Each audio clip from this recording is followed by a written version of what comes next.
শুরু করছি আজকের গল্প মঞ্জিল সেনের লেখা আঙুল পিশাচ।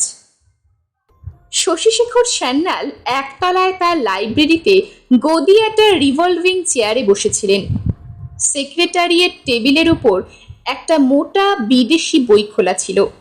বাঁ হাতের আঙ্গুলের স্পর্শ ও অনুভূতির সাহায্যে ব্রেইল পদ্ধতিতে তিনি সেটা পড়ছিলেন। শশীশেখর অন্ধ, অবশ্য মাত্র বছর হলো তিনি দৃষ্টি হারিয়েছেন। কর্মজীবনে অসাধারণ পাণ্ডিত্য তাকে সম্মানের শীর্ষে তুলে ধরেছিল। দৃষ্টি হারিয়েও তিনি মুষড়ে পড়েননি। কঠিন অধ্যবসায়ের ফলে অল্প দিনের মধ্যেই তিনি ব্রেইল শিখে নিয়েছেন বললে ভুল হবে, রীতিমতো দক্ষতা অর্জন করেছেন। শশীশেখরের বয়স 60, বিয়ে করেননি। টেবিলের দক্ষিণ প্রান্তে তার ভাইপো অসমঞ্জ বসেছিল। অসমঞ্জের বয়স 35, শশীশেখরের বড় ভাইয়ের ছেলে। বলতে গেলে সান্যাল বংশের সেই একমাত্র প্রদীপ। অসমঞ্জ প্রাণীবিদ্যায় ডক্টরেট। এই অল্প বয়সেই তার খ্যাতি ছড়িয়ে পড়েছে। বর্তমানে সে একটা জটিল গবেষণা নিয়ে ব্যস্ত। তার বাবা এক নামী ব্যবসায়ী প্রতিষ্ঠানের ম্যানেজিং ডিরেক্টর ছিলেন, সুতরাং টাকা পয়সার কোনো অভাব তার নেই। রীতিমতো ধনী বলা চলে। অসমঞ্জ ফাঁক পেলেই শশীশেখরের কাছে এসে কিছু সময় কাটিয়ে যায়। কাকা ভাইপোর মধ্যে একটা মধুর সম্পর্ক গড়ে উঠেছে। শশীশেখরের অসাধারণ পাণ্ডিত্যের প্রতি অসমঞ্জর গভীর শ্রদ্ধা। কাকার জ্ঞান ভাণ্ডার থেকে রসদ সংগ্রহ করে নিজেকে সমৃদ্ধ করতে সে কখনোই কুণ্ঠা বোধ করে না। শশীশেখর বই পড়ছিলেন আর মাঝে মাঝে অসমঞ্জর সঙ্গে 2-4টে কথা বলছিলেন। অসমঞ্জ হঠাৎ লক্ষ্য করল তার কাকা বাঁ হাতের আঙ্গুল দিয়ে ব্রেইল পদ্ধতিতে বই পড়ছেন, আর সঙ্গে সঙ্গে তার ডান হাতের ডট পেনটাও একটা সাদা কাগজের ওপর কি যেন লিখে চলেছে।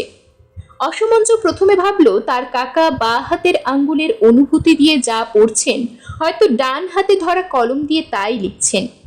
সে একটু কৌতূহলী হয়ে টেবিলের উপর ঝুঁকে লেখাগুলি পড়তে লাগলো। শশীশেখর সান্যাল, শরদিন্দু সান্যাল অসমঞ্জর বাবার নাম। বিনয়েন্দ্র সান্যাল, অসমঞ্জর ঠাকুরদার নাম। বিমলেন্দু সান্যাল, অসমঞ্জর ঠাকুরদার ভাইয়ের নাম।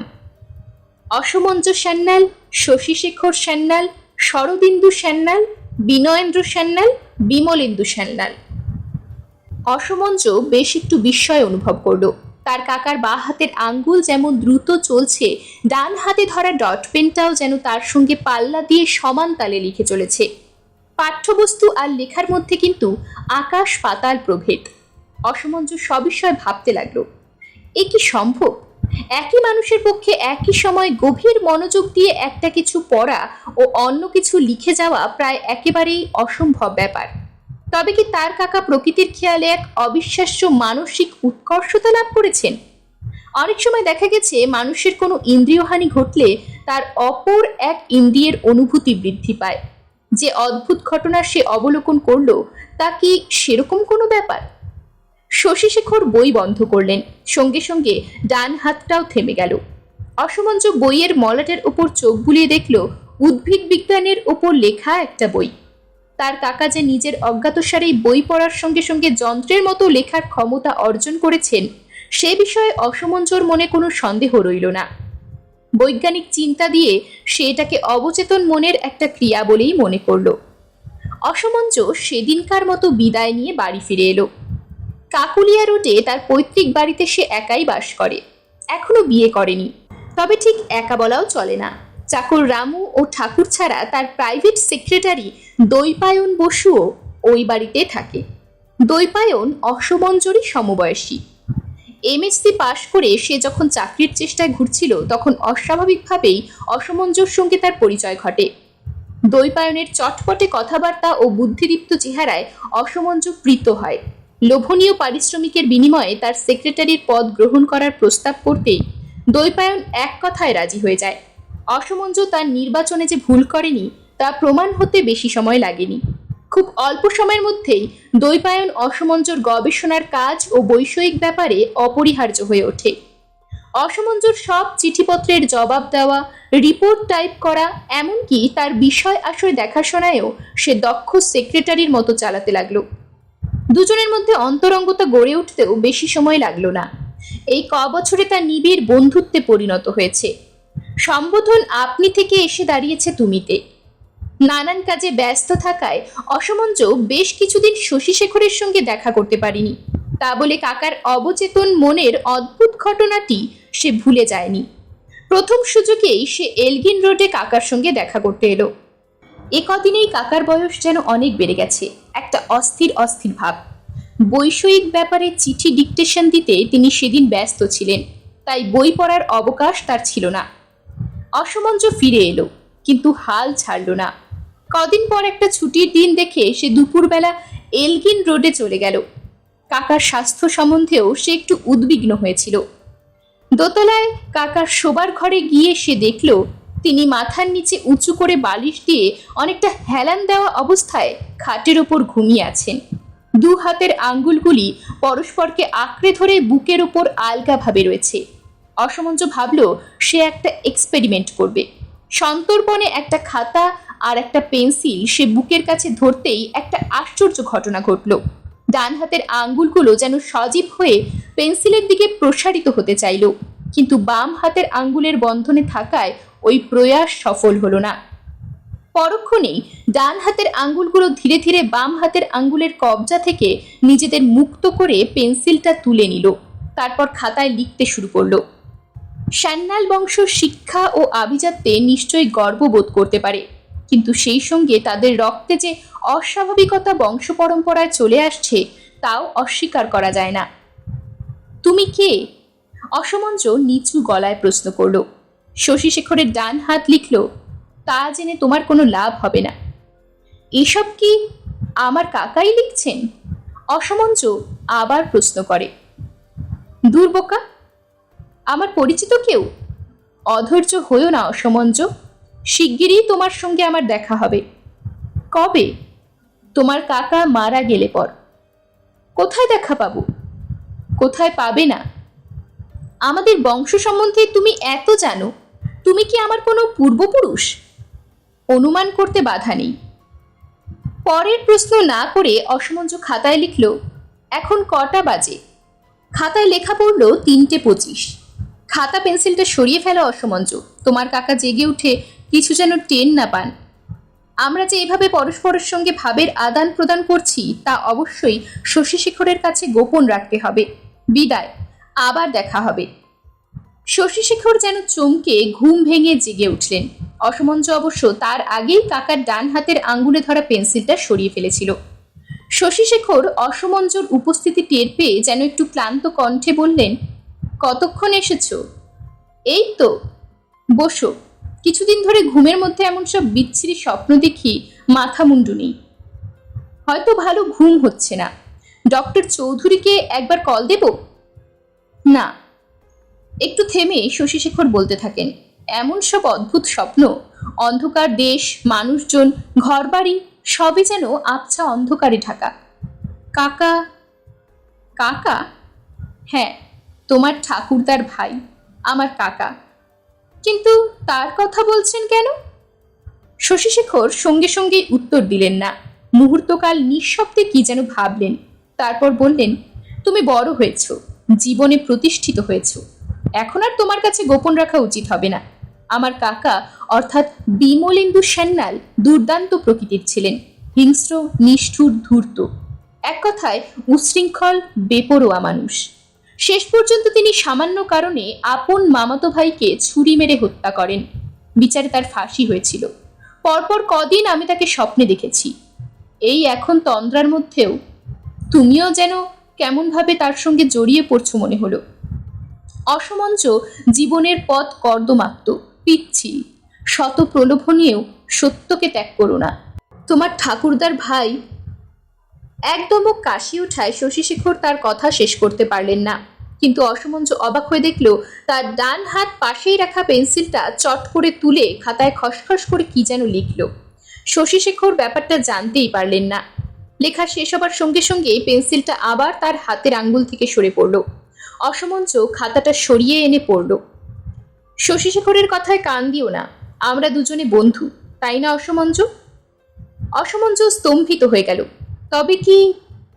3 দিন পর অসমঞ্চর টোকিওতে এক আন্তর্জাতিক প্রাণীবিদ্যা সম্মেলনে যোগ দিতে যাবার কথা। কাকার কাছে তাই সে বিদায় চাইল।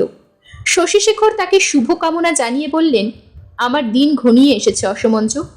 পরপারের ডাক আমি যেন স্পষ্ট শুনতে পাচ্ছি। তোমার সঙ্গে হয়তো আমার এই শেষ দেখা। একটা কথা, বংশমর্যাদায় আমরা কুলীন, শিক্ষা দীক্ষা সংস্কৃতিতে 3 পুরুষ ধরে আমরা সমাজের বিশিষ্ট স্থান অধিকার করে আছি, কিন্তু দোষ ত্রুটি নিয়েই মানুষ, আমরাও তার ঊর্ধ্বে নই। একটা খামখেয়ালি মনোবৃত্তি, ইংরেজিতে যাকে বলে এক্সেন্ট্রিসিটি, তা আমাদের বংশের মজ্জাগত দোষ।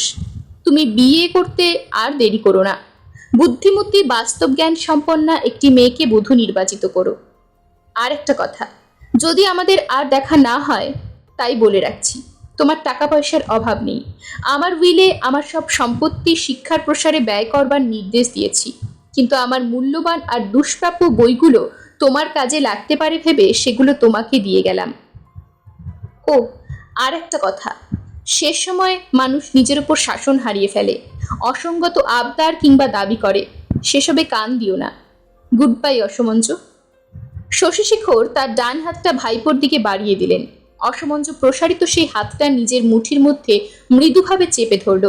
মুঠো আলগা করার পূর্ব মুহূর্তে শশীশেখরের ডান হাতের চাপের মধ্যে একটা অদ্ভুত অনুভূতি অসমঞ্চর শরীরে যেন বিদ্যুৎ তরঙ্গ বইয়ে দিল। মুহূর্তের জন্য তার মনে হলো যেন তার কাকার ডান হাতটা বৃদ্ধের হাত নয়, শক্ত সমর্থ কোনো জোয়ানের সঙ্গে সে করমর্দন করছে, আর স্পর্শেও যেন একটা অন্তরঙ্গতার ছোঁয়া। টোকিও থেকে দিন 15 পর ফিরে অসমঞ্চ শশীশেখরের মৃত্যু সংবাদ শুনল। অসমঞ্চর মনে হলো কাকার মৃত্যু অনেকটা আকস্মিক। শেষ দিকে তিনি যেন মৃত্যুর পদধ্বনি শুনতে পেয়েছিলেন। কাকার সঙ্গে শেষ সাক্ষাৎকারের সময় তার কথাবার্তা থেকে অন্তত তাই মনে হয়।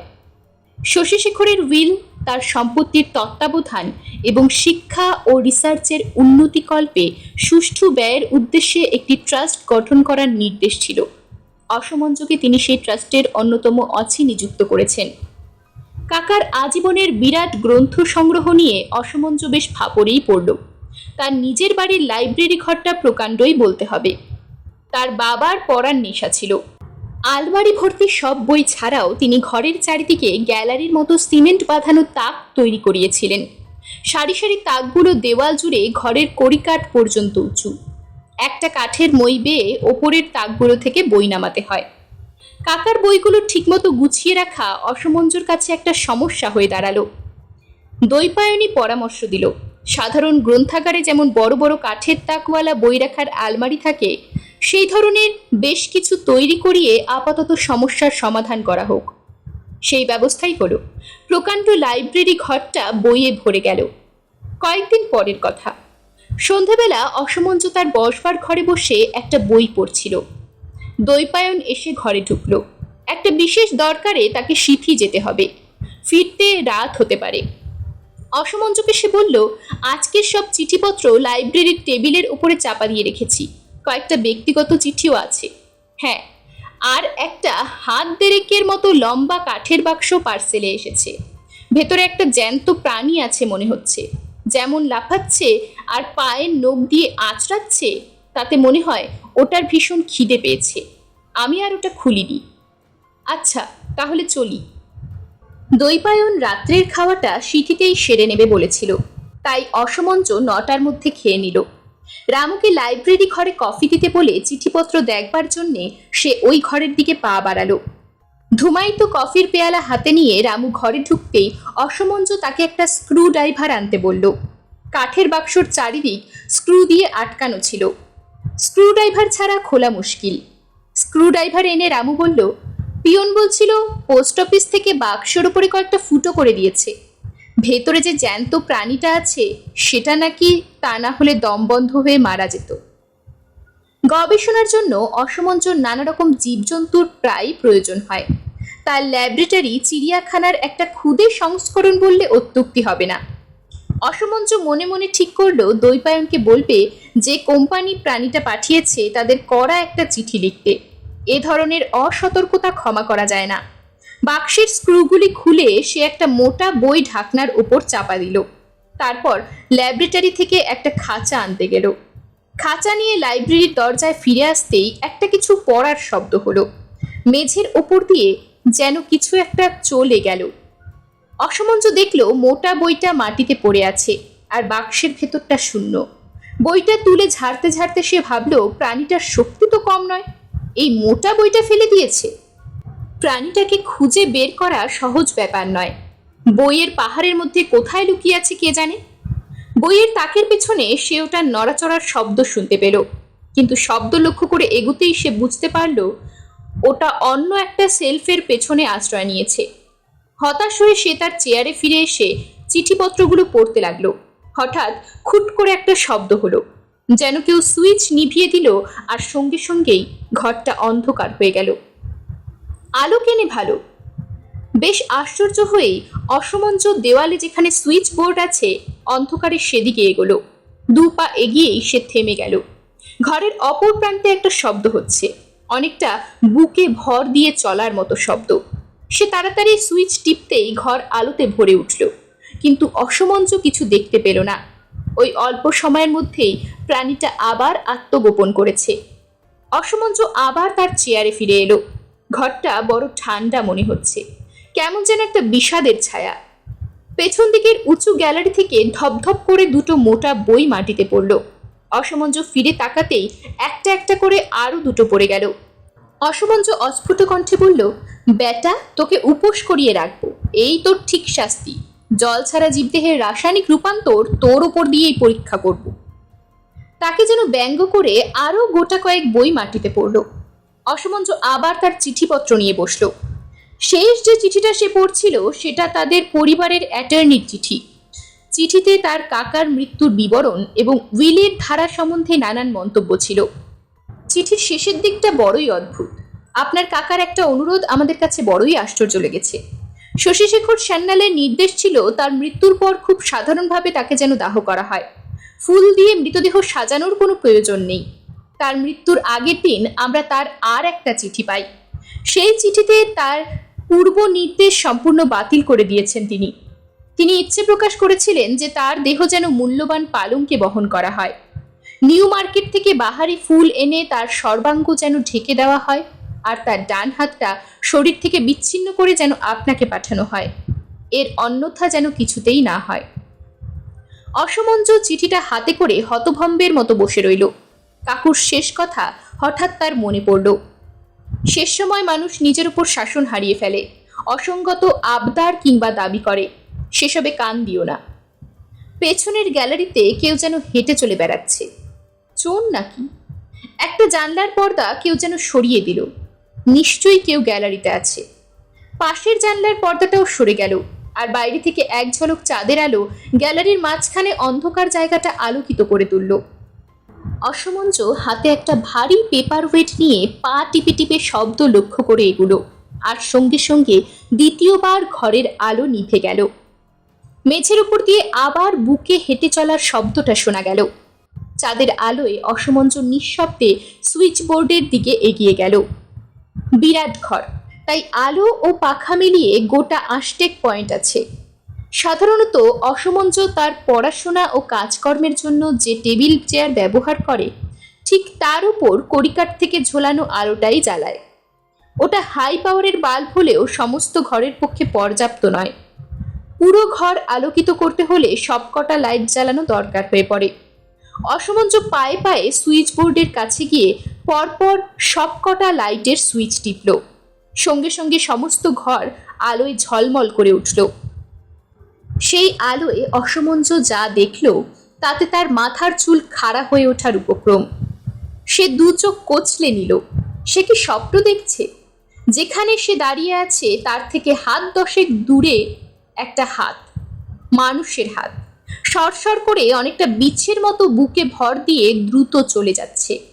আসলে আঙ্গুলগুলোই হাতটাকে চালনা করছে, কারণ আঙ্গুলগুলো ঘন ঘন প্রসারিত হচ্ছে ও পরক্ষণে মুড়ে যাচ্ছে, এবং ওই প্রক্রিয়ার সঙ্গে সঙ্গেই হাতটা এগোচ্ছে। হ্যাঁ, আঙ্গুলগুলোই যে হাতটাকে টেনে নিয়ে যাচ্ছে তাতে সন্দেহ নেই। অসমঞ্চ স্তম্ভিতের মতো এই বিচিত্র ঘটনা দেখতে লাগলো। কাকার বইগুলো যেসব নতুন কাঠের জারকে রাখা হয়েছিল তারই একটার ফাঁকে হাতটা অদৃশ্য হয়েছে। সেদিকেই ছুটে গেল। একটা জারকের বুক সমান উঁচু তাক থেকে একটা বাঁধানো মোটা বই পড়ে গেল, আর সেই ফাঁকের মধ্যে খসখস করে একটা শব্দ শোনা গেল। অসমঞ্জ বুঝল যে হাতটা ওই ফাঁকের মধ্যে আশ্রয় নিয়েছে। সে তার চেয়ারে ফিরে এলো। হাতটাকে ঘাটাঘাটি করতে তার আর ভরসা হলো না। দৈপায়ন ফিরে আসুক, তারপর যা হয় করা যাবে। একটা হাত সজীবভাবে চলে বেড়াচ্ছে, এই কি করে সম্ভব? অ্যাটর্নির চিঠিতে তার কাকার অন্তিম নির্দেশ অনুযায়ী কি ওটা তার কাছে পাঠানো হয়েছে? কাকার সঙ্গে শেষ সাক্ষাৎকারের সময় ঘুমন্ত অবস্থায় তার ডান হাত যা লিখেছিল সেটা অসমঞ্জর মনে পড়ল। তোমার কাকার মৃত্যুর পর আমাদের দেখা হবে। তবে কি? অসমঞ্জর শিরদাঁড়া দিয়ে একটা হিম শিহরণ বয়ে গেল। বাইরে দৈপায়নের কণ্ঠস্বর শুনে তার মনে বল ফিরে এলো। দারুণ একটা স্বস্তি সে অনুভব করল। দৈপায়ন ঘরে ঢুকে একটু বিস্মিত কণ্ঠে বলল, কি ব্যাপার, এতগুলো আলো জ্বলছে কেন? তারপরই তার দৃষ্টি পড়ল মাটিতে পড়ে থাকা বইগুলোর ওপর। জিজ্ঞাসু দৃষ্টিতে সে অসমঞ্জর মুখের দিকে তাকালো। আমার কাকার ডান হাতটা, অসমঞ্জ এক নিঃশ্বাসে বলেই থেমে গেল। তারপর বলল, তোমাকে কি করে বোঝাবো জানি না, তখন থেকে সেই হাতটা আমার সঙ্গে যেন মশকরা করছে। You have got to help me to catch it. কি আবোল তাবোল বকছো? নেশা করনি তো? নেশা না তোমার মাথা। অসমঞ্জ একটু রাগী কণ্ঠে বলে, ওই জার্কের ফোকরের মধ্যে হাতটা লুকিয়ে আছে। আমি বাজে কথা বলছি কিনা নিজেই গিয়ে দেখো। অসমঞ্জর কথা শেষ হবার সঙ্গে সঙ্গেই জার্ক থেকে বই সরাবার শব্দ হলো। দৈপায়ন বলল, ইঁদুর। সে এগিয়ে গিয়ে জার্কের সামনে দাঁড়ালো। তারপর দু একবার মুখ দিয়ে হুস হুস শব্দ করলো, কিন্তু ওদিক থেকে আর কোনো সারা শব্দ নেই। জামার আস্তিন গুটিয়ে দৈপায়ন ঠাসা বইয়ের মধ্যে যে ফাঁক সৃষ্টি হয়েছিল তার মধ্যে হাত ঢুকিয়ে দিল। হ্যাঁ, কিছু একটা আছে, আমাকে যেন চিমটি কাটছে। আরে আরে! সে তাড়াতাড়ি হাতটা টেনে নিল। কি হলো? অসমঞ্জ ব্যগ্র কণ্ঠে শুধোয়। আমার হাত ধরে টানছিল, মনে হলো যেন মানুষের শক্ত আঙ্গুল আমার কবজি চেপে ধরেছে। মাই গড! ওটাকে কি করে বার করা যায়? জাল দিয়ে ঘিরে দিলে কেমন হয়? জাল দিয়ে ধরা যাবে না, ভীষণ ধূর্ত হাতটা। কি তাড়াতাড়ি মেঝের উপর দিয়ে চলে গেল যদি দেখতে। এক কাজ করা যাক, এই সেলফ থেকে কিছু বই নামিয়ে ফেলি। ফাঁকটা বড় হয়ে গেলেই ওটাকে বন্দি করতে অসুবিধা হবে না। কথা মতো তারা কয়েকটি বই নামিয়ে ফেলল। হাতটা যেন পালাবার চেষ্টা করছে, ওর আঙ্গুলগুলো ছটফট করছে দেখা গেল। দৈপায়ন তার বলিষ্ঠ দুই হাত দিয়ে সেই অদ্ভুত জিনিসটাকে চেপে ধরে বলল, আরে, এটার মাংসপেশিগুলো শক্ত হয়ে উঠেছে, জোর আছে তো। সত্যি তো একটা হাত। আমিও তোমার মতো নেশা করে প্রহেলিকা দেখছি নাকি? অসমঞ্জ রাগী কণ্ঠে বলল, বোকার মতো কথা বলো না, ওটাকে বের করে নিয়ে এসো। আবার বাক্সের মধ্যে ঢুকিয়ে ঢাকনা বন্ধ করে বন্দি করতে হবে। হাতটাকে বের করে আনা দৈপায়নের পক্ষে খুব সহজ হলো না। বাইরে আনা মাত্র দুজনে জোর করে ওটাকে বাক্সের মধ্যে ঢুকিয়ে কাঠের ঢাকনা আবার স্ক্রু দিয়ে আটকে দিল। কপালের ঘাম মুছে অসমঞ্জ তার সেক্রেটারিয়েট টেবিলের ডান দিকে চতুর্থ ড্রয়ারে বাক্সটাকে ঢুকিয়ে চাবি দিয়ে দিল। হাত ঘড়ির দিকে তাকিয়ে দৈপায়ন বলল, 12:35। চমৎকার কাটলো সময়টা। এবার তোমার কাকার হাতের কথা কি বলছিলে, খুলে বলো তো। দুজনে সারা রাত লাইব্রেরিতে বসেই কাটিয়ে দিল। অসমঞ্জ গোড়া থেকে সবকিছুই দৈপায়নকে বলল। শুনতে শুনতে দৈপায়নের দু চোখ কপালে ওঠার জোগাড়। অসমঞ্জর চোখ থেকে ঘুম উবে গিয়েছিল। দোতলার বারান্দা পেরিয়ে একা শোবার ঘরে যেতে হবে ভাবতেই তার গা ছমছম করে উঠছিল। সকালবেলা চা পর্ব সেরে দুজনে আবার লাইব্রেরিতে গিয়ে ঢুকলো। দিনের আলোয় ঘরের গত রাত্রের বিভীষিকা যেন কর্পূরের মতো উবে গেছে। দৈপায়নী বলল, হাতটা আরেকবার দেখা যাক। আমরা দুজনেই কাল রাত্রে নেশা করেছিলাম কিনা তা প্রমাণ হয়ে যাবে। ভালো কথা, এই নাও চাবি, অসমঞ্জ বলল। দৈপায়ন চাবি দিয়ে ড্রয়ার খুলে লম্বা চৌকো কাঠের বাক্সটা টেবিলের উপর রাখল। দুজনেই বাক্সটার দিকে তাকিয়ে কয়েক সেকেন্ড চুপচাপ দাঁড়িয়ে রইল। কি হলো? অসমঞ্জয় প্রশ্ন করল। আমি ভাবছিলাম তুমিই বোধহয় ঢাকনা খুলবে। কেন? ওটা দেখবার ইচ্ছে তো তোমারই হয়েছে। বেশ, তোমার যদি ভয় করে তবে আমিই খুলছি। দৈপায়ন স্ক্রু খুলে ঢাকনা আলগা করলো। তারপর সেটাকে টেবিলের ওপর রেখে বাক্স থেকে হাতটা বের করে আনলো। দিনের বেলায় হাতটা দেখে কুনুই থেকে বিচ্ছিন্ন একটা সাধারণ হাত ছাড়া আর কিছুই মনে হলো না। গত রাত্রে ওটা যে তাদের নাস্তানাবুদ করে ছেড়েছে তা কে বলবে? হাতটা কি মরার হাতের মতন ঠান্ডা। অসমঞ্চ একটু যেন ব্যগ্র কণ্ঠে বলে উঠল, ঈষদুষ্ণ। তোমার আমার শরীরের উত্তাপের চাইতে কম বলেই মনে হচ্ছে। এখন তো হাতটাকে বেশ নরম লাগছে। জানি না কোন রাসায়নিক প্রক্রিয়ায় এটাকে এত টাটকা রাখা হয়েছে। তোমার কি মনে হয় এটা তোমার কাকার হাত? হ্যাঁ, সে বিষয়ে আমি নিঃসন্দেহ। অনামিকায় ওই কাটা দাগটা ভুল হবার নয়। ওটাকে আবার বাক্সে ঢাকা দাও দৈপায়ন, আমি সহ্য করতে পারছি না। ঢাকনায় স্ক্রু লাগাতে হবে না, আমি ড্রয়ারে চাবি লাগিয়ে দিচ্ছি, ওটা আর বেরুতে পারবে না।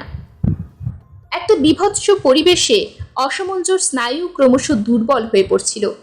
দৈপায়নকে সঙ্গে নিয়ে সে তার মার্সিডিসে দিন কয়েকের জন্যে দীঘার উদ্দেশ্যে বেরিয়ে পড়ল। সেখানে সম্পূর্ণ বিশ্রাম আর মুক্ত পরিবেশে তার মন হালকা হয়ে গেল। একটা দৃঢ় সংকল্প নিয়ে সে কলকাতায় ফিরল। বাক্সসূত্র হাতটাকে সে গঙ্গায় বিসর্জন দেবে। কলকাতায় ফেরা মাত্র রামু একটা সমস্যা নিয়ে তার কাছে উপস্থিত হলো। রান্নার ঠাকুর জবাব দিয়েছে। সে নাকি বলেছে বাড়িতে ভূতের উপদ্রব শুরু হয়েছে। অসমঞ্চ একটু চমকালো, কিন্তু মুখে বলল, ঠাকুর আজকাল গাঁজা খাচ্ছে নাকি? রামু বলে, আমিও তাই বলেছিলাম। রামু হঠাৎ মাথা চুলকোতে থাকে। অসমঞ্চ একটু বিস্মিত হয়ে বলে, কি হলো? রামু বলে, আগে বাবু, আমার একটা অন্যায় হয়ে গেছে। আপনার চিঠি পেয়ে লাইব্রেরি ঘর থেকে আমি টেবিলের ড্রয়ার খুলে কাঠের বাক্সটা বের করেছিলাম। একজন চাবিওয়ালা ডেকে চাবি খুলতে হয়েছিল। বাক্সের মধ্যে যে ইঁদুরটা ছিল সেটা ভীষণ লাফালাফি করছিল। না খেতে পেয়ে যে মরে যায়নি তাই আশ্চর্য। আমি বাক্সটাকে ড্রয়ার থেকে বের করে একটা খাঁচা এনে ঠিক করেছি, এমন সময় ওটা কেমন করে না জানি বাক্স থেকে বেরিয়ে পালিয়ে গেল। অসমঞ্চ এতক্ষণ হাঁ হয়ে রামুর কথা শুনছিল। তার বক্তব্য শেষ হতেই সে বলল, কি বলছিস তুই? আমি তো কোনো চিঠি লিখিনি।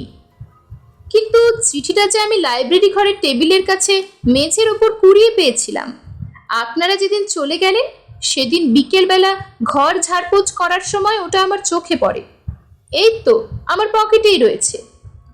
জামার পকেট থেকে সে ছোট্ট একটা চিরকুট বের করে অসমঞ্জর হাতে দিল। অসমঞ্জ সবিস্ময় দেখল লেখাটা ঠিক তারই হাতের লেখার মতো। চিরকুটটা সে পড়তে লাগলো, রামু, লাইব্রেরিতে আমার বড় টেবিলের ডান দিকের ড্রয়ারগুলোর চাবি দেওয়া আছে। চাবিটা যেমন করে হোক খুলে ফেল। চতুর্থ ড্রয়ারে যে কাঠের বাক্সটা আছে সেটা বাইরে রেখে দে। আর কিছু তোকে করতে হবে না। অবশ্যই কাজটা করিস। অসমঞ্জ সান্যাল। অসমঞ্জ স্তম্ভিত হয়ে গেল। তার পাশেই দৈপায়ন বসেছিল। সে হাত বাড়িয়ে চিরকুটটা নিল।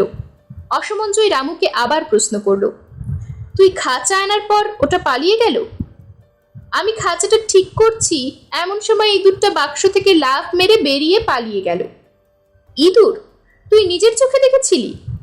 আজ্ঞে, রামু মাথা চুলকে বলল, ঠিক দেখিনি। বাক্সটার দিকে পেছন ফিরে খাঁচা ঠিক করছিলাম। শব্দ শুনে পেছনে ফিরেছি। ততক্ষণে ওটা একটা আলমারির কাছে চলে গিয়েছিল। বেলাও পড়ে এসেছিল। অন্ধকারে ভালো দেখা যাচ্ছিল না। রংটা কেমন? অনেকটা তামাটে বলে মনে হয়েছিল। ওটা কেমন অদ্ভুতভাবে হেঁটে যাচ্ছিল, আর ল্যাগ ছিল না।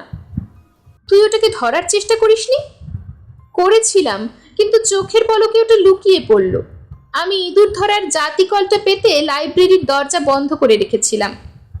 মান্দা পরের দিন সকালে ঘর মোছবার জন্য ঘরে ঢুকে দরজা আর বন্ধ করেনি। ওই ফাঁকে নিশ্চয়ই ওটা পালিয়েছে। তোর কি মনে হয় ঠাকুর ওটা দেখেই ভূতের ভয় পেয়েছে? আগে ঠিক তা নয়। ঠাকুর বলছে সে একটা হাতকে রান্নাঘর থেকে মাছ নিয়ে যেতে দেখেছে। মান্দাও নাকি একদিন অন্ধকার সিঁড়ির মুখে কি একটা নরম জিনিস মারিয়ে দিয়েছিল। পা সরিয়ে নেবার সঙ্গে সঙ্গে ওর মনে হয়েছিল যে কয়েকটা আঙ্গুল যেন তার পায়ের গোড়ালি চেপে ধরেছে। চিৎকার করে উঠতেই ওটা ওকে ছেড়ে দিয়ে পালিয়ে যায়। মান্দার মেয়ে কমলিও মাঝে মাঝে মায়ের সঙ্গে কাজে যোগান দিতে আসে। সেদিন বাসন মাজার পর ও কলে হাত ধুয়ে শাড়ির আঁচল দিয়ে হাত মুছছিল। তখন সন্ধে। কমলি গান করছিল আর অন্যদিকে তাকিয়ে হাত মুছছিল। হঠাৎ ওর খেয়াল হলো যে ও অন্য কারোর হাত মুছছে। বেশ ঠান্ডা হাতটা। যত সব গাঁজাখুরি গল্প। দৈপায়ন এবার বলে উঠল, তুই নিশ্চয়ই এসব বিশ্বাস করিস না? অসমঞ্জ আচমকা রামুর দিকে তাকিয়ে প্রশ্ন করে। আগে না, আমি হাত টাত কিছু দেখিনি। কিছু শুনি নিশ্চয়ই। আগে মাঝে মাঝে বাইরের কলিং বেলটা বেজে ওঠে, দরজা খুলে আমি কাউকে দেখতে পাই না। রাত্রে আপনার শোবার ঘরের দরজা বন্ধ করতে গিয়ে দেখি আগেই যেন কে বন্ধ করে রেখেছে। আপনার খাঁচায় কত রকম জীবজন্তু আছে, কোনো বাদর হয়তো খাঁচা থেকে বেরিয়ে এসব বাদরামি করছে। রামু তার কাজে চলে গেলে দৈপায়ন বলে, চিঠিটা সম্বন্ধে তোমার কি মনে হয়? বুঝতে পারছো না? তোমার মনে আছে বাক্সর ঢাকনায় স্ক্রু না লাগিয়েই আমরা ওটা ড্রয়ারের চাবি বন্ধ করে রেখেছিলাম? ওই ড্রয়ারে পুরনো কিছু কাগজ আর নিশ্চয়ই একটা পেন্সিল ছিল। হাতটা আলগা ঢাকনা সরিয়ে বাক্স থেকে বেরিয়ে আসে। তারপর এক টুকরো কাগজে আমার হাতের লেখা নকল করে চিঠিটা লিখে দেরাজের চুলচেরা ফাঁক দিয়ে বাইরে ফেলে দেয়। রামু ঘর পরিষ্কার করতে এসে মেঝের ওপর কাগজটা কুড়িয়ে পায়। কিন্তু হাতটা নিশ্চয়ই লিখতে পারে না। পারে না? তুমি দেখোনি, আমি ওটাকে লিখতে দেখেছি। শশীশেখরের অজ্ঞাতে তার ডান হাতের যন্ত্রের মতো লিখে যাওয়ার ব্যাপারটা সে বিশদভাবে বর্ণনা করে। একটা ব্যাপার তাহলে পরিষ্কার হলো, অ্যাটর্নি মিস্টার চৌধুরীকে লেখা সেই চিঠিটা, যেটা তোমার কাকা তার ডান হাতটা তোমাকে দানপত্র করে দিয়েছিলেন, আসলে ওই শয়তান হাতটারই লেখা। তোমার কাকা কিছুই জানতেন না। আমার কাকার হাত যদি না হয় তবে কার হাত? এখন মনে হচ্ছে কোনো বিদেহী আত্মা তোমার কাকার জীবিতকালে তার উপর ভর করেছিল। তার ডান হাতকে মৃত্যুর পর ব্যবহারের জন্য প্রস্তুত করাই ছিল ওটার উদ্দেশ্য। সেই আত্মা ওই হাতের উপর ভর করে আত্মনির্ভর হয়ে উঠেছে। এখন আমাদের কি কর্তব্য? আমাদের চোখ কান খোলা রাখতে হবে, যাতে সুযোগ পেলেই ওটাকে আবার বন্দি করা যায়। যদি বন্দি নাও করতে পারি তাতে ক্ষতি নেই, ওটা রক্ত মাংসের হাত, চিরকাল বেঁচে থাকতে পারে না। অসমঞ্জর মুখ দেখে সে খুব একটা আশ্বস্ত হয়েছে বলে মনে হলো না। দিন দুই নিরুপদ্রবে কেটে গেল। তৃতীয় দিন সকালে দৈপায়ন ওটাকে আবার দেখতে পেল।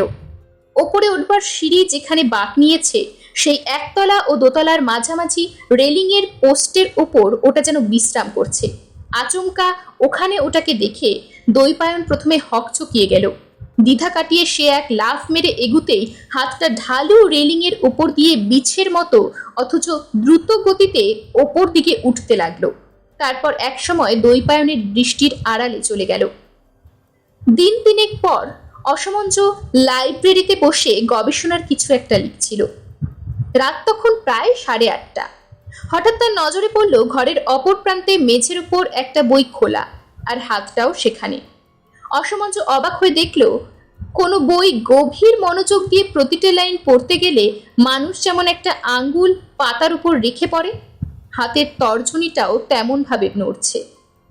অসমঞ্জ চেয়ার ঠেলে উঠতেই হাতটা সচকিতভাবে বইটা ছেড়ে তরতর করে একটা আলমারি বেয়ে উপরে উঠে গেল। তারপর অসমঞ্জ নাগালের বাইরে গিয়ে আঙ্গুলগুলো মুঠো করে শুধু বুড়ো আঙ্গুলটা নাচাতে লাগলো, যেন তাকে কলা দেখাচ্ছে। অসমঞ্জ মই বেয়ে ওপরে উঠবে কিনা ভাবছে। হাতটা বোধহয় তার মনের ভাব অনুমান করেই বইয়ের পেছনে অদৃশ্য হয়ে গেল। দিন কয়েক কেটে গেছে, এর মধ্যে উল্লেখযোগ্য আর কিছু ঘটেনি। পঞ্চমী নামে অসমঞ্জর একটা পোষা কাকাতুয়া ছিল।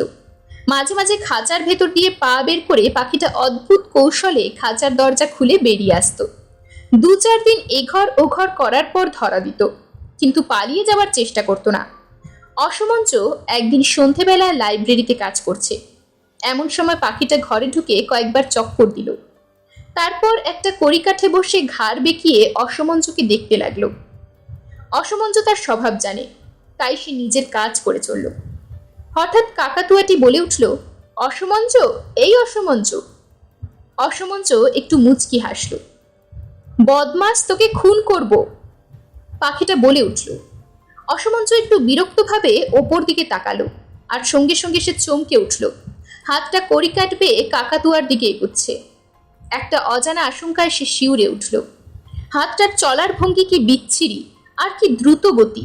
অসমঞ্জ কিছু করার আগে ওটা কাকাতুয়ার উপর ঝাঁপিয়ে পড়ে 5 আঙ্গুল দিয়ে পাখিটার গলা টিপে ধরল। সে এক বীভৎস দৃশ্য।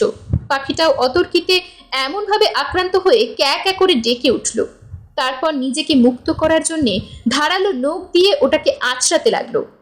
ওই অবস্থায় ঝটপট করতে করতে কাকাতুয়াটা ঘরের চারিদিকে কয়েকবার চক্কর দিল, কিন্তু কণ্ঠলগ্ন হাতের ভার সইতে না পেরে একসময় ধপ করে মাটিতে পড়ে গেল। মাটিতে পড়েও দুজনের মধ্যে যেন ধস্তাধস্তি হুটোহুটি চলতে লাগলো। তারপর একসময় পাখির চোখের মণি দুটো কয়েকবার ঘুরে সাদা অংশ বেরিয়ে এলো। গলা দিয়ে অস্ফুট একটা শব্দ বেরিয়েই থেমে গেল। পাখিটা ঢলে পড়ল। হাতের আঙ্গুলগুলো পাখির গলা ছেড়ে দেবার আগেই অসমঞ্জ একটা ক্রুব্ধ আবেগে লাফিয়ে পড়ে হাতটাকে প্রাণপণ শক্তিতে চেপে ধরল। তারপর চেঁচিয়ে দৈপায়নের নাম ধরে ডাকতে লাগলো। দৈপায়ন ছুটে আসতেই অসমঞ্জ উত্তেজিত কণ্ঠে বলল, শয়তানটাকে পাকড়াও করেছি, দেখ আমার পঞ্চমীকে গলা টিপে মেরে ফেলেছে। দৈপায়ন এক নজরে সমস্ত ব্যাপারটা হৃদয়ঙ্গম করে নিল। তারপর বলল, আমি কাঠের বাক্সটা নিয়ে আসছি, তুমি ওটাকে ধরে রাখতে পারবে তো? পারবো। হাতটা বোধহয় এতক্ষণ পঞ্চমীর সঙ্গে ধস্তাধস্তি করে কিছুটা কাবু হয়ে পড়েছে। দৈপায়ন বাক্স নিয়ে ফিরে আসতেই অসমঞ্জ হাতটাকে তাড়াতাড়ি বাক্সের মধ্যে পুরে ফেলল। তারপর উন্মত্তের মতো একটা বড় পেরেকের ছুচলো প্রান্ত নির্জীব হাতটার উপর রেখে একটা হাতুড়ি দিয়ে পেরেকের মাথায় দমাদম হাতুড়ি চলাতে লাগলো। সঙ্গে সঙ্গে যেখানে পেরেকটা বিঁধেছিল সেখান থেকে ফিনকি দিয়ে রক্ত বেরিয়ে এলো। হাতটা যেন যন্ত্রণায় ছটফট করে উঠল। একটা বড় বিছেকে লোহার শলাকা দিয়ে বিঁধলে সে যেমন কুঁকড়ে ওঠে, শলাকাটাকে দংশন করবার চেষ্টা করে, হাতের আঙ্গুলগুলোও তেমনি বেঁকে রুদ্ধ আক্রোশে যেন পেরেকটাকে আক্রমণ করার চেষ্টা করছে। শিগগির ঢাকনাটা নিয়ে এসো। অসমঞ্জ প্রায় চেঁচিয়ে উঠল। হিতাহিত জ্ঞান হারিয়ে সে একটা চেয়ারের কুশন দিয়ে বাক্সের ওপরটা চেপে ধরল। দৈপায়ন এক ছুটে একটা ঢাকনা নিয়ে এলো। স্ক্রু দিয়ে বাক্সের ঢাকনা বন্ধ করে অসমঞ্জ সেটাকে আবার দেরাজে পুরে চাবি বন্ধ করে দিল। তারপর একটা চেয়ারে গা এলিয়ে দিয়ে সে হাঁপাতে লাগলো। দারুণ উত্তেজনায় তার সর্বাঙ্গ কাঁপছে তখনও। চোখ মুখ লাল হয়ে গেছে। একটু ধাতস্থ হবার পর অসমঞ্জ বলল, ড্রয়ারটা আর খুলছি না, হাতটা ওখানেই দম বন্ধ হয়ে মরুক। কিছুদিন বেশ নিরুপদ্রবেই কেটে গেল। অসমঞ্জ আবার তার গবেষণায় আত্মনিয়োগ করল। তারপর হঠাৎ একদিন রাত্রে তার বাড়িতে ছোটখাটো একটা চুরি হয়ে গেল। চোর বিশেষ কিছুই নিতে পারেনি। পুলিশ ইন্সপেক্টর যিনি তদন্তে এসেছিলেন বললেন, আপনার ভাগ্য ভালো মশাই, যেভাবে চোর ঘরগুলোতে হানা দিয়েছিল তা থেকে মনে হয় লোকটা ঘুঘু, নিশ্চয়ই কিছু একটা বিপদের সংকেত পেয়ে কাজ হাসিল করবার আগেই সরে পড়েছে। অসমঞ্জও তার সঙ্গে একমত হলো। ইন্সপেক্টর একটু দ্বিধাগ্রস্ত কণ্ঠে বললেন, একটা ব্যাপার আমি কিন্তু বুঝতে পারছি না, চোর যেভাবে আপনার আলমারি খুলেছিল তা থেকে অনুমান করতে কষ্ট হয় না যে সে একজন দাগী আসামি, কিন্তু এমন পাকা লোক এতটা কাঁচা কাজ করলো? অসমঞ্জ একটু বিস্ময়ের সঙ্গে জিজ্ঞেস করলো, কাঁচা কাজ? হ্যাঁ, মানে এ ধরনের ঘুঘু চোরেরা কোনো চিহ্ন সাধারণত রেখে যায় না, কিন্তু যে লোকটা এসেছিল সে চারিদিকে তার আঙ্গুলের ছাপ রেখে গেছে, যেন খুশি মতো ছড়িয়ে গেছে। আপনার লাইব্রেরি ঘরের দরজা জানালায় নতুন রং করিয়েছেন, সেই কাঁচা রঙের ওপর আঙ্গুলের ছাপ স্পষ্ট হয়ে ফুটেছে। তাছাড়া একতলার প্রায় সব ঘরে একই হাতের আঙ্গুলের ছাপ পেয়েছি। ব্যাপারটা আমার কাছে একটু আশ্চর্য ঠেকছে।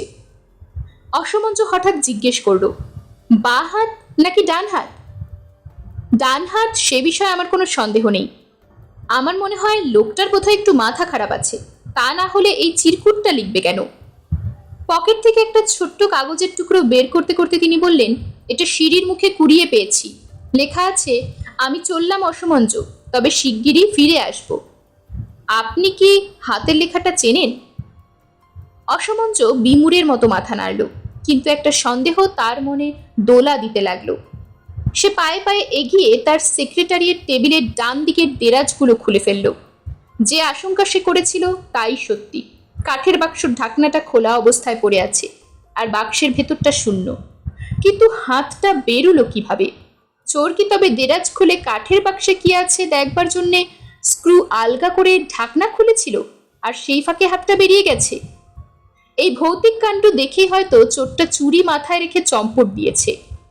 চারদিকে যে আঙ্গুলের ছাপের কথা ইন্সপেক্টর বলল, তা নিশ্চয়ই চোরের নয়, ছাপগুলো ওই হাতটার। কি সাংঘাতিক! সেদিনই সে মনস্থির করে ফেলল, এ বাড়ি ছেড়ে বেশ কয়েক মাস সে বাইরে থাকবে। এখানে তার কাজ একটু এগোচ্ছে না। বলতে গেলে কাকার মৃত্যুর পর থেকে সে কিছুই করেনি। দৈপায়নকে সে তার সিদ্ধান্তর কথা জানালো। সেও তাতে উৎসাহ দিল, কারণ এই হাতের ব্যাপারে তার মতো সাহসী লোকও বেশ ঘাবড়ে গেছে। তাছাড়া অসমঞ্জর ওপর তার অগাধ বিশ্বাস, তার গবেষণার ওপর তার গভীর আগ্রহ। সুতরাং বাইরে গিয়ে যদি অসমঞ্জ আবার পুরোদমে গবেষণার কাজে আত্মনিয়োগ করতে পারে, তবে সেও খুশি হবে। মধুপুরে অসমঞ্জর বাবা শখ করে একটা বাড়ি কিনেছিলেন। ছুটি ছাটায় বেড়াতে যাবেন, এই ছিল তার বাসনা। বাড়িটা বাংলো ধরনের, একতলা। বাড়িটা আগে এক সাহেবের ছিল। একটা বসবার ঘর, দুটো শোবার ঘর, খাবার ঘর আর বাথরুম। এই নিয়ে বাংলোটা বেশ অনেকটা জায়গার উপর। সাহেব তার নিজের দেশের মতো বাংলোটাকে বানিয়েছিলেন। শোবার ঘরের সংলগ্ন স্নানের ঘর। প্রত্যেক ঘরে শীতে আগুন পোহাবার জন্য ফায়ার প্লেস বা তাপ চুল্লিরও ব্যবস্থা ছিল। তবে বিজলি বাতি নেই। হ্যাজাক আর হেরিকেন লণ্ঠন জ্বালিয়েই কাজ চালাতে হয়। অসমঞ্জর গাড়িতেই ওরা মধুপুরে গেল। ওরা যখন পৌঁছলো তখন রাত হয়ে গেছে। রামু বড় টিফিন ক্যারিয়ার ভরে খাবার দিয়ে দিয়েছিল। মালি তাড়াতাড়ি সেগুলো গরম করে দিল। খাওয়া দাওয়া সেরে ওরা শোবার ঘরে গেল। দুটো শোবার ঘর পাশাপাশি, মাঝখানে একটা দরজা দিয়ে দু ঘরের মধ্যে যাতায়াতের ব্যবস্থা আছে। মালি এসে বিছানা ঝেড়ে ঝুড়ে পেতে দিল। দুজনে দু ঘরে শোবে। অসমঞ্জ তার নির্দিষ্ট শোবার ঘরে এসে জামা কাপড় ছাড়তে ছাড়তে পাশের ঘরে দৈপায়নকে উদ্দেশ্য করে বলল, রামুর কাণ্ডটা দেখেছ? এখানে খুব শীতে আমার গাড়ি চালাতে কষ্ট হবে ভেবে চামড়ার কুনুই পর্যন্ত বড় দস্তানাটা দিয়ে দিয়েছে। তাও আবার দিয়েছে একটা। তারপরই দৈপায়ন অসমঞ্জর ভয়ার্ত চিৎকারে চমকে উঠল। দৈপায়ন, শিগগির, হাতটা এই দস্তানার মধ্যে লুকিয়ে আছে। তারপরই একটা কিছু সজোরে ছুঁড়ে ফেলার শব্দ। দৈপায়ন পরিমরি করে ছুটে এসে দেখল অসমঞ্জ বেতস পাতার মতো কাঁপছে। দৈপায়নকে দেখে সে বলে উঠল, আমি ওটাকে স্নানের ঘরে ছুঁড়ে দিয়েছি। দেওয়ালে বাড়ি খেয়ে চৌবাচ্চায় জলের মধ্যে পড়েছে। দৈপায়ন লণ্ঠন হাতে নিয়ে স্নানের ঘরে উকি দিল। হ্যাঁ, হাতটা চৌবাচ্চার মধ্যেই পড়েছে। অব্যবহৃত অবস্থায় পড়ে থাকার ফলে চৌবাচ্চাটার চারপাশে শ্যাওলা পড়ে গেছে। হাতটা চৌবাচ্চার গা বেয়ে উঠতে চেষ্টা করছে আর পিছলে পড়ছে। হাতের তালুর উল্টো দিকে একটা গর্ত দৈপায়নের নজরে পড়ল। অসমঞ্জ যে পেরেক ফুটিয়েছিল তারই গর্ত। হাতটা যেন হামা দিয়ে উঠতে চেষ্টা করছে, কিন্তু কিছুটা উঠেই অসহায়ের মতো পিছলে পড়ে যাচ্ছে। তুমি ওটার ওপর নজর রাখো, আমি একটা বাক্স টাক্স কিছু নিয়ে আসছি। দৈপায়ন প্রায় ছুটে বেরিয়ে গেল। পাশের ঘর থেকে সে অসমঞ্জর চিৎকার শুনতে পেল, দৈপায়ন, জলদি, শয়তানটা উঠে পড়েছে। না শয়তান, তোকে পালাতে দেব না। দৈপায়ন, কোথায় গেলে? আমি ধরে রাখতে পারছি না, পিছলে যাচ্ছে, আমাকে নখ দিয়ে আঁচড়াচ্ছে। জানলাটা খোলা আছে, শিগগির বন্ধ করো। আহ, বেরিয়ে গেল। দৈপায়ন ছুটে এলো, আর তৎক্ষণাৎই খোলা জানলা দিয়ে বাইরে জমির ওপর ধপ করে কিছু একটা পড়ার শব্দ হলো। লণ্ঠন নিয়ে ওরা বাইরে অনেক খোঁজাখুঁজি করলো, কিন্তু হাতটাকে আর দেখা গেল না। এরপরই অসমঞ্জ গুরুতর অসুস্থ হয়ে পড়ল। ডাক্তার তাকে পরীক্ষা করে বললেন যে মানসিক আঘাত থেকেই অসুখটা হয়েছে। A case of nervous breakdown due to some great emotional shock. তিনি রোগীর পরিচর্যার জন্য একজন অভিজ্ঞ নার্সের কথা বললেন। একটা সতর্কবাণীও তিনি করলেন, রোগীর ঘরে সারা রাত যেন আলো জ্বলে, অন্ধকারে একা তাকে কোনো মতেই যেন রাখা না হয়। অসমঞ্জ কিন্তু নার্স রাখার প্রস্তাবে সম্মত হলো না।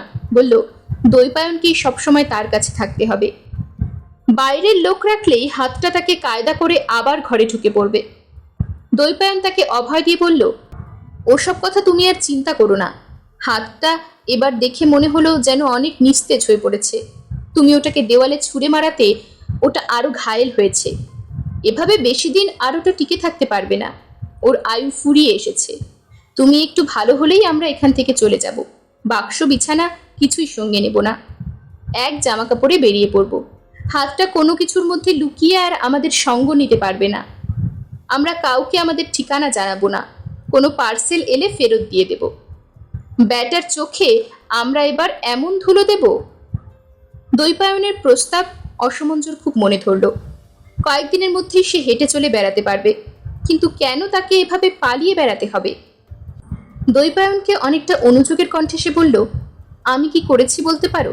কি আমার অপরাধ? কেন এই হাত পিশাচটা রাক্ষসে আঙ্গুল নিয়ে আমাকে তাড়া করে বেড়াচ্ছে? দৈপায়ন তাকে সান্ত্বনা দিয়ে বলে, ঠিক তা নয়।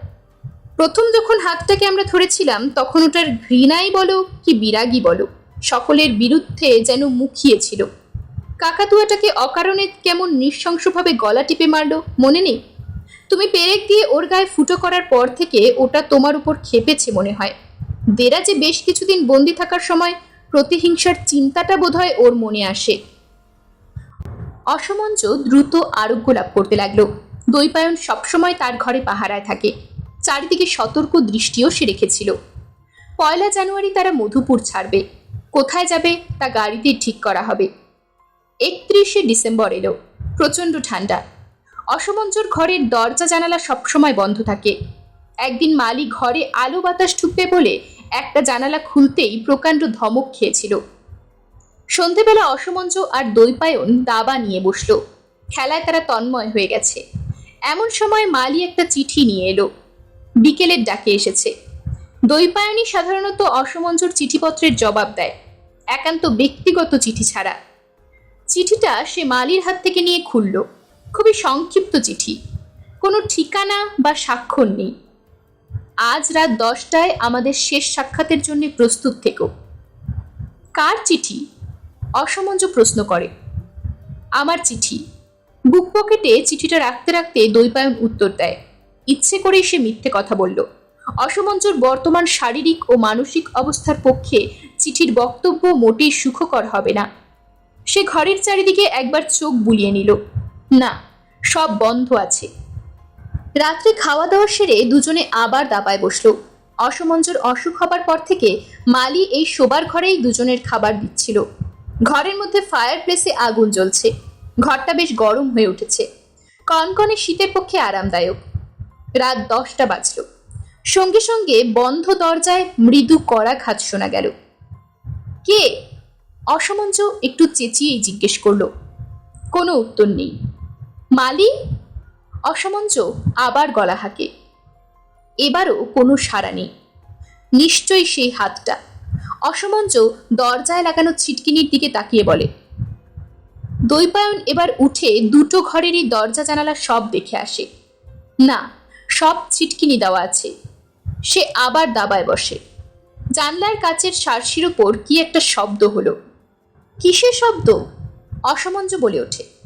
ও কিছু না, বাতাসে জুই গাছের ঝাড়টা বোধহয় জানলায় ধাক্কা মারছে।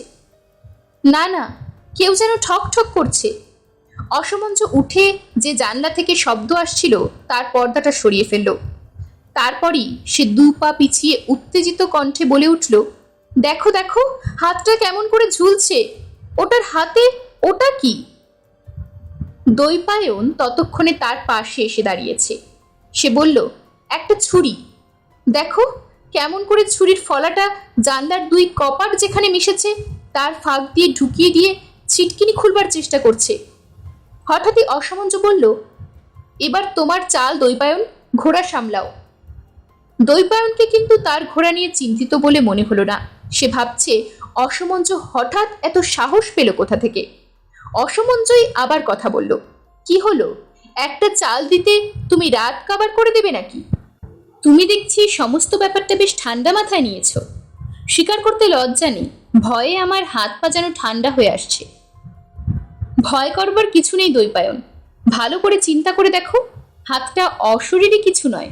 জীবন্ত প্রাণীর মতোই ওটাকে পৃথিবীর টাইম আর স্পেসের নিয়মগুলো মেনে চলতে হচ্ছে। এমন নয় যে ওটা শূন্যে মিলিয়ে যেতে পারে কিংবা বন্ধ দরজার ভেতর দিয়ে যাতায়াত করতে পারে। সুতরাং এই ঘরে ঢুকবার কোনো ছিদ্রপথ না পেয়ে ওটাকে হতাশ হয়ে ফিরে যেতে হবে।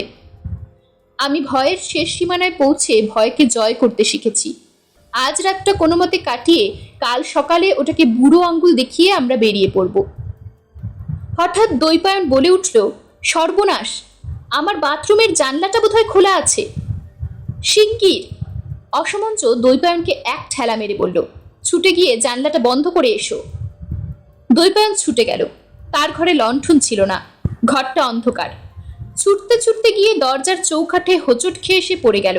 মনে মনে একটা গালাগালি দিয়ে সে অসমঞ্জুর ঘরে ফিরে এসে লণ্ঠনটা নিয়ে আবার ছুটল। বাথরুমের ছোট জানলাটা সত্যিই খোলা, ঠান্ডা হাওয়া ঢুকছে। জানলা বন্ধ করে সে আবার অসমঞ্জুর ঘরের দিকে এগোলো। নিজের ঘর পেরিয়ে দ্বিতীয় ঘরে পা বাড়াতে গিয়ে থমকে দাঁড়ালো দৈপায়ন। ফায়ার প্লেসের ধিক ধিক জ্বলা আগুনে ঘরটা আবছা আলো, আবছা অন্ধকার। সেই স্তিমিত আলোয় দৈপায়ন স্তম্ভিত হয়ে দেখল হাতটা মাটির উপর বুকে হেঁটে অসমঞ্জুর দিকে এগুচ্ছে। আঙ্গুলের মধ্যে শক্ত করে ছুরিটা ধরা, শুধু বুড়ো আঙ্গুল খোলা। বুড়ো আঙ্গুলে ভর দিয়েই হাতটা এগুচ্ছে মনে হয়, তাই আস্তে আস্তে বেশ কষ্ট করে ওটাকে নড়াচড়া করতে হচ্ছে। দৈপায়ন আতঙ্কে ওটার দিকে তাকিয়ে আছে। তার সমস্ত বিচার বুদ্ধি সে যেন হারিয়ে ফেলেছে।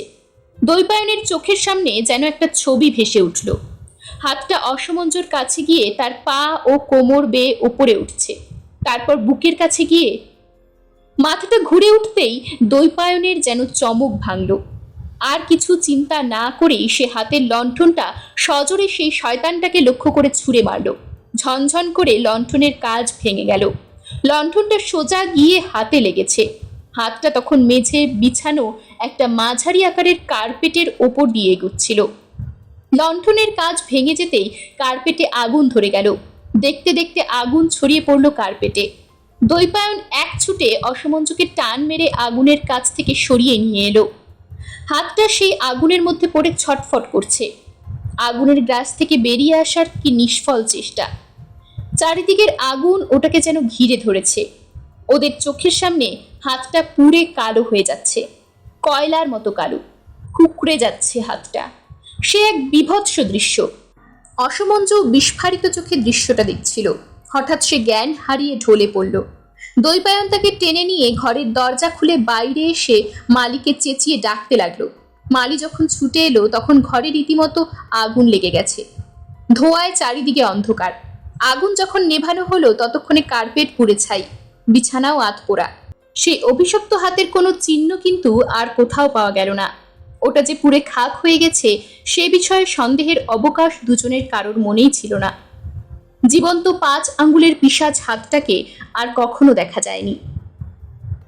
এরকমই আরো সব গল্প পেতে চ্যানেলটিকে সাবস্ক্রাইব করে দেবেন। আর গল্পটি যদি ভালো লেগে থাকে তাহলে লাইক, শেয়ার আর কমেন্ট করে দেবেন।